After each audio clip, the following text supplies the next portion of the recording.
mais um do Céucast, uma transmissão diretamente do céu para você e hoje numa versão diferente, nova, um momento aqui com essa pessoa maravilhosa que está do meu lado, minha esposa Roberta Magalhães. E aí, Roberta, como é que você está? Estou feliz, né? Hoje a gente mudou a roupagem, que foi estar mais pertinho, sem aquelas mesas, né? E mais próximos. Isso, mais próximo que nunca. É um prazer. A gente já trabalha junto, já dorme junto, já vem pra igreja junto, cria o filho junto, é tudo E João não, junto. Jorge, não tem como enjoar de mim, eu sei. Tem como enjoar não. Mas hoje, né, Roberto, a gente vai estar falando sobre algumas questões bem interessantes, né? E bem populares ao mesmo tempo. Sim. Que sempre está na boca das pessoas, essas perguntas, né? E a gente vai estar falando um pouquinho hoje sobre essas questões que estão relacionadas às emoções. Só para variar um pouquinho, vamos falar sobre emoções. Emoções que quase todo mundo tem algo a perguntar, quase todo mundo tem algo para questionar, para tirar uma dúvida, né? E eu acho que é interessante falar que as emoções elas estão muito atreladas ao propósito de vida da pessoa, né? E tem uma frase que ela fala o seguinte, que o propósito ele é público, né? Mas o preço quase sempre é secreto. E aí gera muito as questões da emoção na gente. Como é, Roberto, que a gente pode relacionar as emoções com o propósito de vida? É porque eu acredito assim, que para você viver bem o seu propósito, você tem que estar muito bem com você mesmo. Então, quando você vê uma pessoa com um propósito muito definido, que você olha e diz, ele aqui nasceu para liderar, essa pessoa nasceu para cozinhar, tudo que tem a ver com comida, conta com essa pessoa. Quando a pessoa tem um propósito muito definido, normalmente o propósito é a extensão da identidade, é a minha forma de ver. Quando a pessoa tem uma identidade muito forte, muito definida, ela tem um propósito muito definido. Então, quando a pessoa sabe quem ela sabe também quem ela não é. Quando ela sabe o que ela faz, ela sabe que ela também não pode fazer. Então, ela tem os espaços muito delimitados. Por exemplo, a gente estuda muito John Maxwell e ontem você comentou uma coisa bem interessante. Você falou, ele é muito preciso, ele é muito metodológico, muito metódico. É porque ele sabe tanto quem ele sabe tanto sobre a identidade dele, que o propósito dele é super definido até na escrita. Isso. Ele não escreve mais nem menos, ele escreve exatamente o que ele precisa escrever para chegar exatamente onde ele precisa chegar. Então, para mim, quando você vê uma pessoa assim, com um propósito, no nada um cara tem jogador de futebol. Desde pequeno, provavelmente, ele sempre gostou de jogar bola. O pai tentou botar no tênis, tentou botar em outras coisas e ele disse, pai, eu quero jogar bola. Eu gosto disso, isso é o que eu quero. Então, desde pequeno, ele tinha uma identidade já formada para chegar. Então, quando a pessoa diz, vale, essa pessoa do nada está ganhando dinheiro, vale do nada essa pessoa jogando bola, nada é do nada. Ele já vem fortalecendo a identidade dele ao longo da vida para chegar onde ele precisa chegar, porque antes ele fortaleceu a identidade dele, né? Eu tenho essa perspectiva, essa visão. E é importante também pensar também pelo outro lado. As emoções, elas fortalecem o propósito da pessoa. Porque as emoções, elas são o quê? Como que aquilo que vai guiar, que vai dar força, que vai mover a gente em direção ao propósito, né? Você trouxe uma coisa bem interessante, que foi a questão de pessoas que têm um propósito tão forte que desde pequena elas estão falando sobre o que querem. E muito tempo atrás, hoje talvez um pouco menos, mas um tempo atrás, era muito forte o fato de você ter seus sonhos castrados, né? Porque você tinha que seguir a profissão do pai, porque você tinha que fazer aquilo que a mãe queria, porque você tinha que fazer aquilo que dava a maior quantidade de dinheiro quando você tivesse formado, quando você estivesse trabalhando, né? Sim. E eu creio que, hoje tem pessoas que têm se levantado e entendido que existe um propósito na vida. Esse propósito na vida, ele é único, né? Esse propósito na vida é um propósito que ele vem realmente para poder nos nortear e nos levar para o centro da vontade de Deus, não é? Eu acredito muito que essa vontade de Deus é o lugar perfeito para a gente. Eu acredito que cada um cabe no seu próprio lugar, né? Por isso não precisa haver as comparações, né? Por isso não precisa haver as invejas da vida, né? Porque lugar cada todo mundo. tem o seu espaço, tem um lugar para todo mundo. Eu não vou necessariamente competir com você, você não vai competir comigo. O seu brilho não ofusca o meu brilho não ofusca o seu brilho. Na realidade, eu acredito que nós somos pessoas que se complementam. No brilho de cada um vai complementando. Então, ver o crescimento de uma pessoa, para mim, é como ver uma vitória para mim. Por quê? Porque eu vejo que aquela pessoa ela vai crescer, vai desenvolver e aquilo ali pode servir para um aprendizado para a minha vida, pode servir para um crescimento para a minha vida também, né? De alguma forma. E até falando assim para quem é mãe ou pai, né? Assim, às vezes você pode olhar para a criança, porque ela é pequena, e dizer assim, não tem gosto, Isso. não tem vontade. E tanto como psicólogo, como pastor e como mãe, eu discordo completamente. Eu acredito sim que crianças têm que obedecer, têm que ter regras, têm que estabelecer limites. Mas crianças têm gosto sim. Pra você ter noção, abrindo um pouco do meu Joey, do nosso Joey, que a gente ama falar dele, porque viver com ele é uma vida bem divertida. O Joey, ele fala que ele vai ser cientista e pastor, né? E eu creio, amém, se ele for. E desde pequeno, ele tem 5 anos, mas desde pequeno, 2 anos, que o Joey ama fazer experimentos. Então, às vezes ele fala, mãe, me dá um pedacinho de papel higiênico, mãe, posso botar um pouquinho de areia? De sal, e dentro açúcar. do banheiro ele tem uns baldezinhos e ele começa a misturar os experimentos. E a gente deixa, né? Assim, pede só para desligar a água, né? Mas a gente deixa ele fazer os experimentos, aí ele bota umas garrafas, enche um monte de coisa e fica balançando e muda as cores dos líquidos. E ele fala, né? Mãe, eu vou ser cientista. Então, assim, no mínimo, ele vai ser inteligente, né? Porque se ele tem uma perspectiva que ele quer ser cientista, ele vai querer ler muito, vai querer estudar muito. E lá em casa a gente não fica, tá doido? Você ser burro? Você não pode loucura? Isso não é pra você. A gente fala, filho, se for vontade de Deus, que você seja um cientista. Eu sei que inteligente você já é, né? Então, assim, a gente vai aguçando um lado dele forte, né? E ele sempre experimenta muitas coisas legais com esses dons que ele tem, dessa curiosidade. Aí fala que vai ser um pouco construtor, que gosta de construir. A última coisa que ele fez, gente, foi... Ele pintou... E eu acabei ajudando ele, porque ele falou que a avó tinha liberado ele pintar uma estátua de gesso grande, daquelas mulheres romanas, né, que tem. Então ele pintou a perna da mulher de amarelo, pintou de verde a roupa dela, né? E quando a minha mãe e minha tia chegaram, né, ficaram espantados, mas começaram a rir também por causa da cabeça dele, espontaneidade dele, né? Ou seja, é algo assim que também já vai vendo na criança, na medida que ela vai crescendo, formando a identidade dele, de que ele é capaz, tem autoestima boa, que ele pode chegar em lugares grandes. E aí, quando a gente fala sobre tudo isso, a gente fala sobre emoções em si, né? A gente fala sobre aquilo que nós sentimos. E existem momentos na vida que pode pesar, né? A circunstância da nossa vida, né? O que nós fazemos, o tempo que nós fazemos. E uma pergunta que a gente precisa estar pensando é quando é que isso pode gerar um cansaço saudável ou um esgotamento? Quando é que a gente pode trazer essa diferença? Bem, isso aqui é um cansaço saudável ou isso é um esgotamento físico? A diferença, a diferença entre as duas. A gente está cansado. Eu sou um pouquinho repetitiva nisso, já gravei isso em vários vídeos, mas eu acredito que nada é do nada. Do jeito que um casamento não acaba do nada, uma pessoa não fica estafada do nada. Né? O humor, a alimentação e o sono, eles são 3 sinalizadores. Tipo, como é que tá teu humor? É zangado demais, irritado demais ou fechado demais? Dorme muito, tipo, 15 horas no dia, ou então fica todo o tempo acordando na madrugada, dormindo pouco, ou aquele sono picado demais, né? A alimentação, passa o dia sem apetite, ou então quando come logo 10 pratos de pizza. Né? Eu acredito que são sinalizadores, sono, alimentação e humor. E a diferença que eu acho, Jorge, do cansaço para esgotamento, eu acredito muito assim que o nosso corpo e as nossas emoções, eles vão dando sinais. Né? Então, assim, a pessoa não respeita o limite, ou acha que porque é inteligente, capaz, pode produzir demais. Dorme sempre muito tarde. Né? Dorme muito tarde, né? Acorda muito cedo. Né? Até uma área que eu mesma preciso melhorar, que muitas vezes é respeitar um pouco mais o meu limite, né? Mas eu acredito muito nisso, assim, que o corpo ele vai dando sinais, o humor vai dando sinais.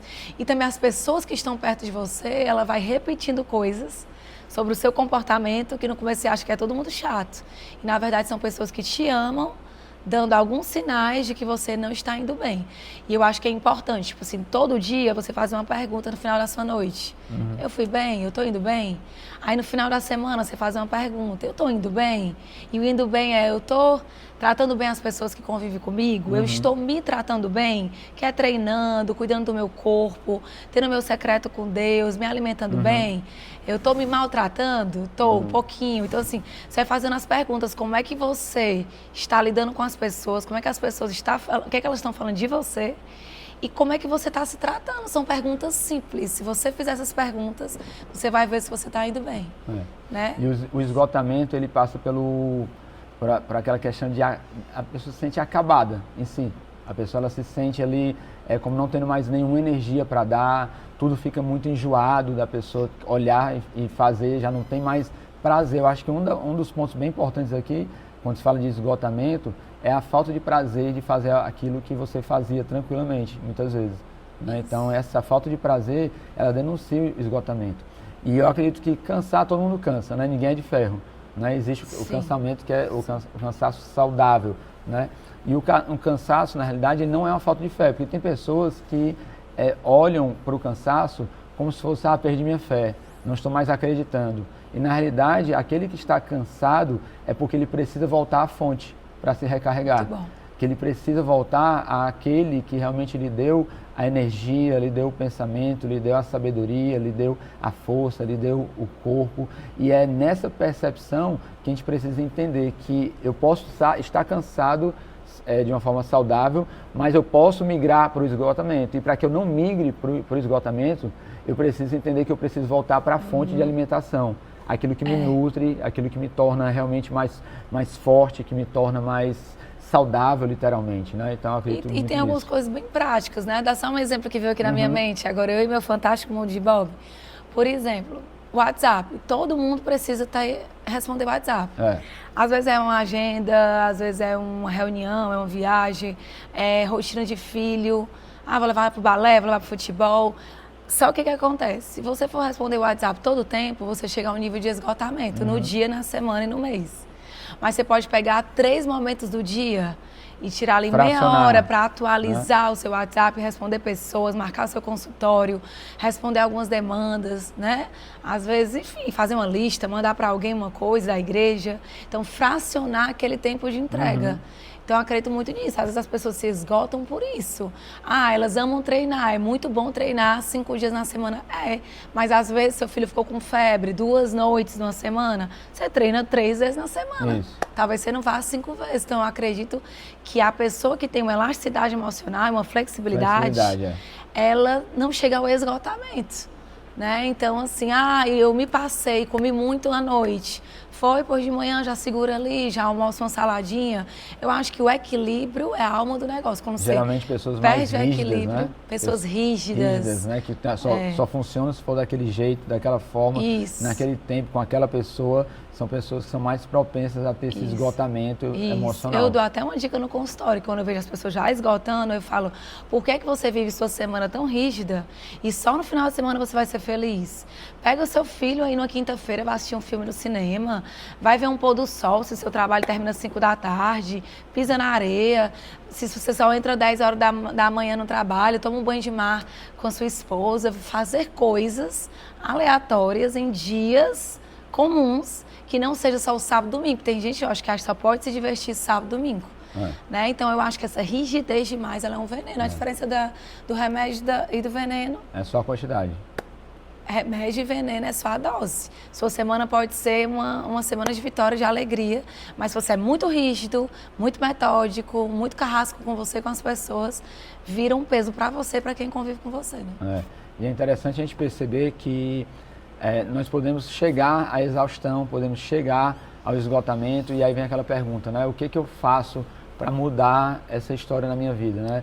Uma das coisas que funciona comigo é quando eu me entrego mais a Deus, quando eu me coloco mais na presença de Deus, isso aí cientificamente já é comprovado, né? Que pessoas espirituais, né, elas têm um melhor condicionamento, elas têm uma melhor estabilidade emocional, elas têm uma melhor forma de saber lidar com as situações da vida.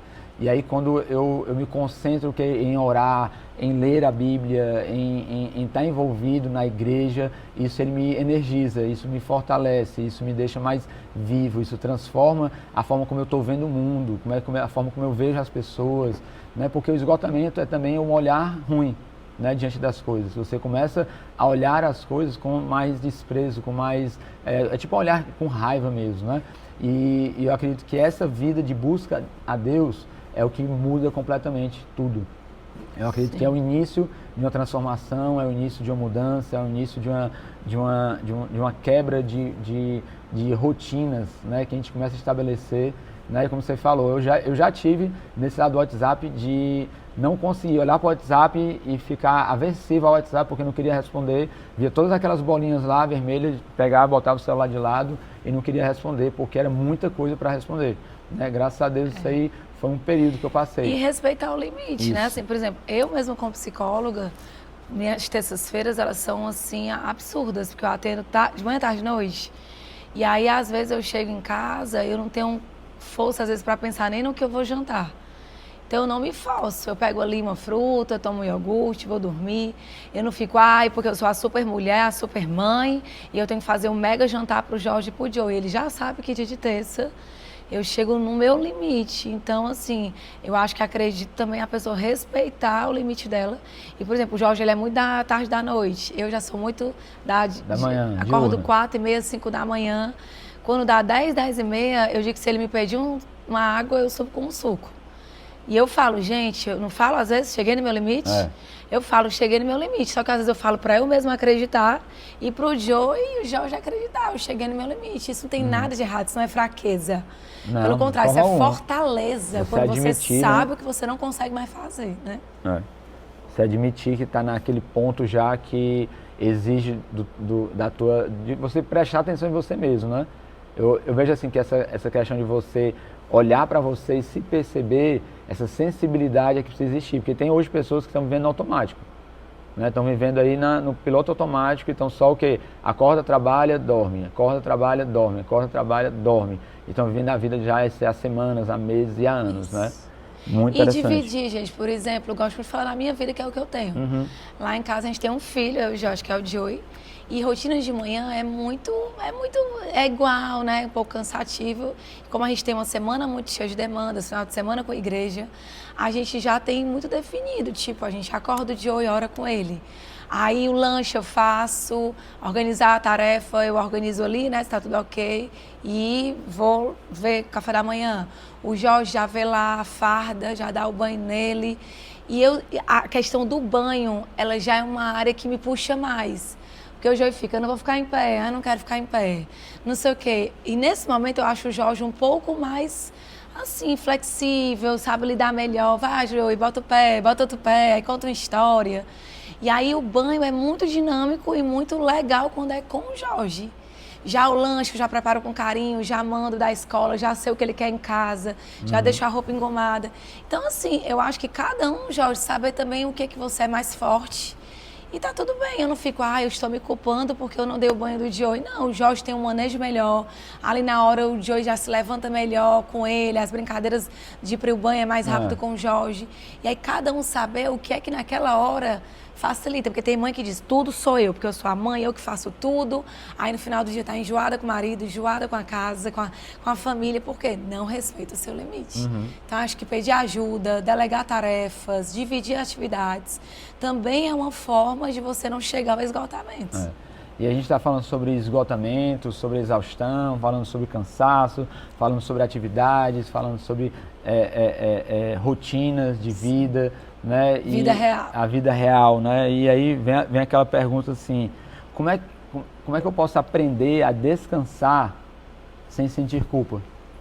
Né? Porque quem é ativo, assim como eu e você, a gente tem uma rotina muitas vezes frenética, né? De tipo fazer, de ir, de viajar, de voltar, né? Porque viajar que a gente já viaja todo dia aqui, indo e voltando para casa, né? Então já é uma viagem, né? Mas como descansar sem ter aquele sentimento de culpa de que eu não estou fazendo o que eu poderia estar fazendo, né? Entende o que eu quero dizer? Eu acredito que é um princípio, né? A própria criação do mundo, né?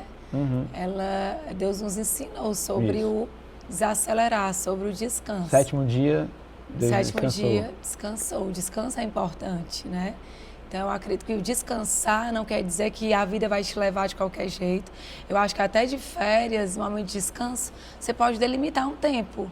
Eu sou um pouquinho contra as pessoas que também, elas descansam tanto que elas param.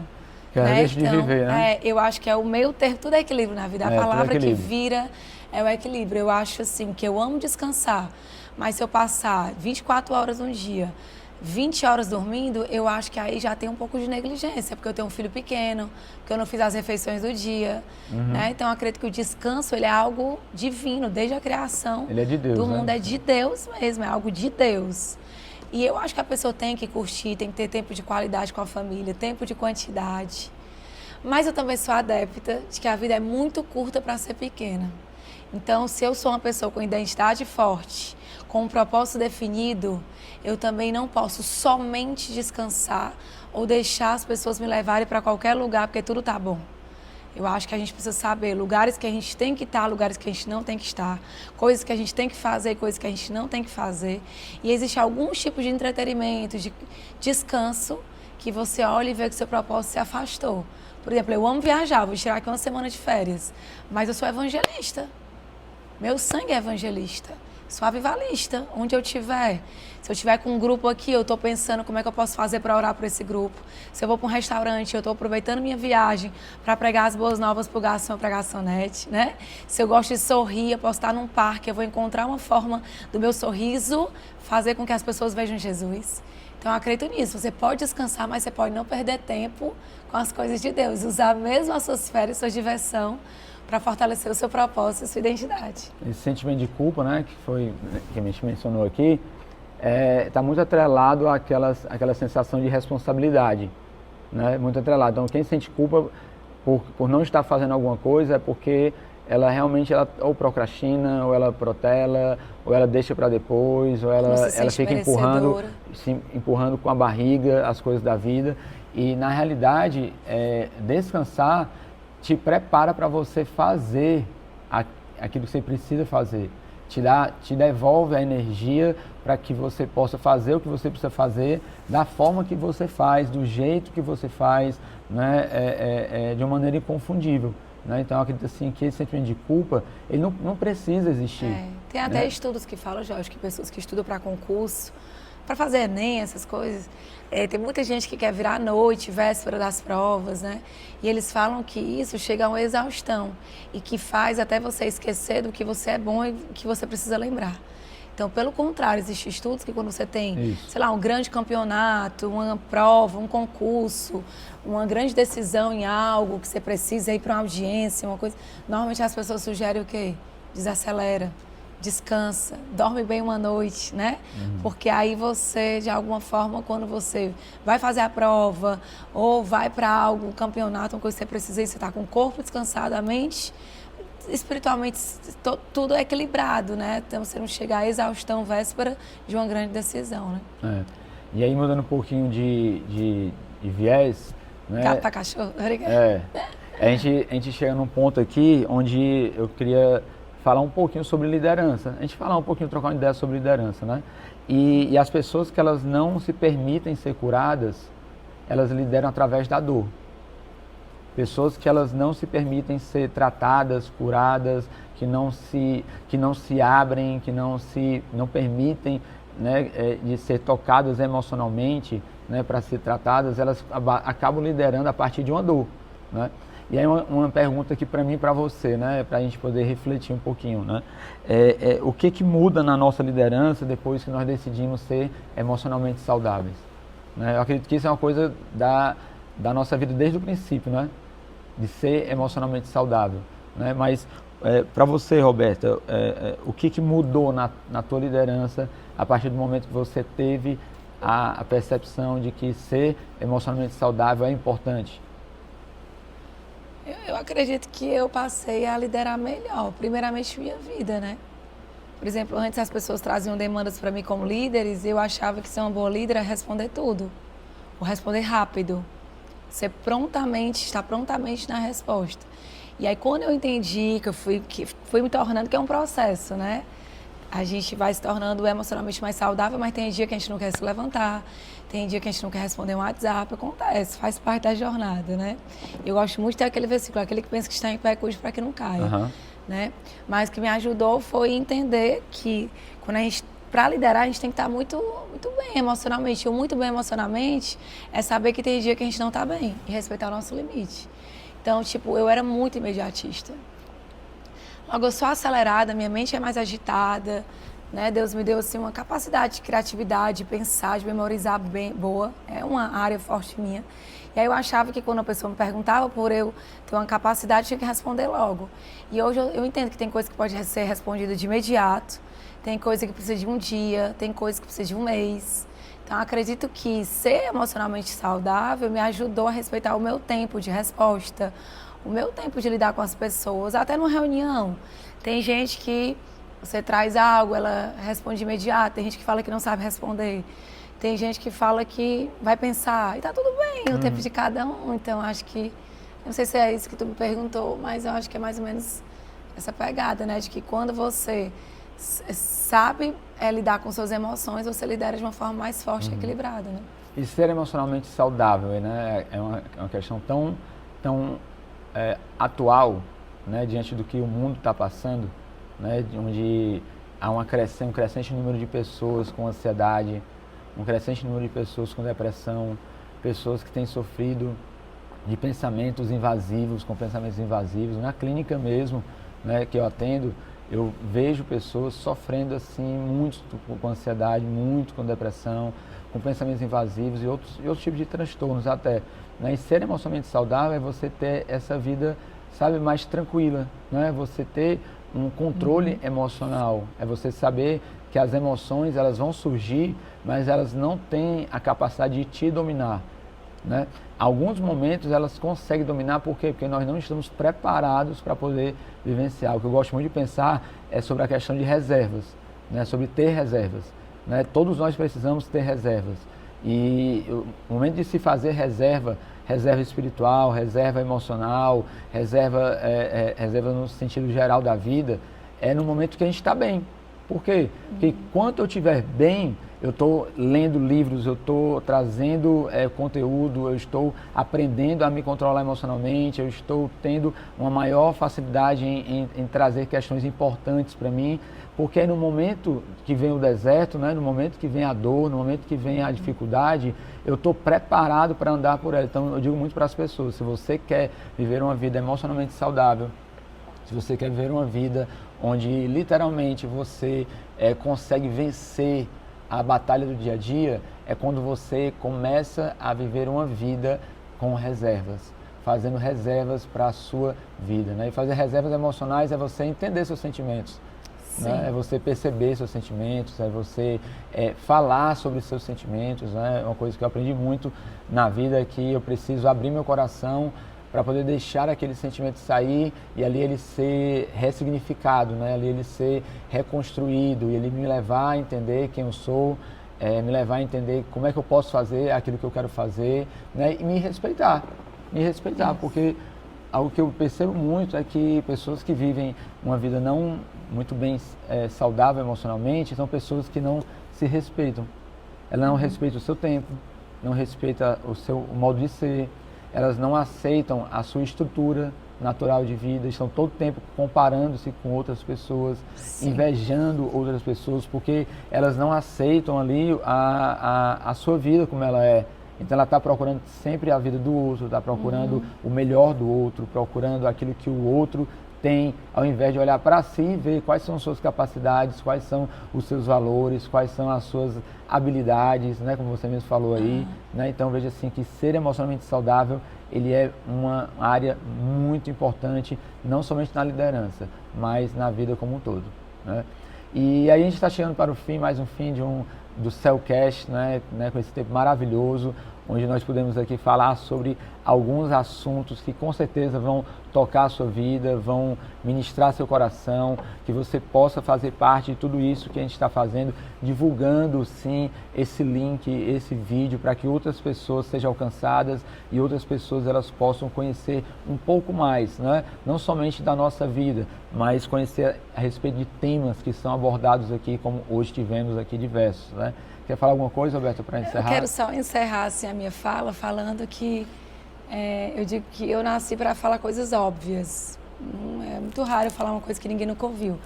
Mas, às vezes, é uma coisa que você não está vivendo. Isso tem a ver com o meu propósito. Queria falar para você que está assistindo, né, incentivar a transmitir esse podcast para outras pessoas. Mas, assim, a gente está falando muito sobre identidades, né, sobre muita coisa legal, propósito. E eu queria te encorajar, você gostar de você mesmo. Né? Então, às vezes você está procurando uma aprovação, likes, pessoas gostar de você, mas às vezes nem você gosta de você. Você não gosta do seu cabelo, você não gosta da sua fala, às vezes você não gosta das suas qualidades. Eu acredito que você precisa muito se amar mesmo, se acariciar, se gostar de você mesmo, olhar para o seu jeito, para a sua personalidade, para a sua identidade e dizer, cara, eu gostei de mim, eu vi uma foto minha, achei legal, eu gosto do jeito que eu brinco, eu gosto do jeito que eu falo com as pessoas, eu não quero ser parecido com o Jorge, com o Júlio, eu não quero ter o jeito do Thiago, todos eles são incríveis, mas Deus fez o meu jeito de se vestir, o meu jeito de conversar, eu gosto da minha gargalhada, eu gosto da minha inteligência, eu também estou aprendendo com os meus erros, entendeu? Você gostar da sua vida e entender que Deus te teceu, Deus te formou e que você tem muita coisa boa para viver. Tem muita gente perdendo tempo, Jorge, querendo ser outra pessoa. O jeito do outro, o cabelo do outro, o esposo do outro, a esposa do outro. E passar a vida se comparando e Deus deve dizer, ô filha, você está perdendo tempo, que você poderia olhar para a sua história, para a sua vida e gostar de você e desenvolver tantas coisas boas em você e através de você. Então, meu objetivo aqui, né, é compartilhar, é que você goste mais de você.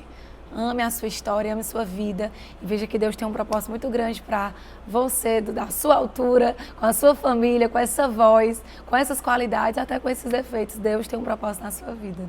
Amém.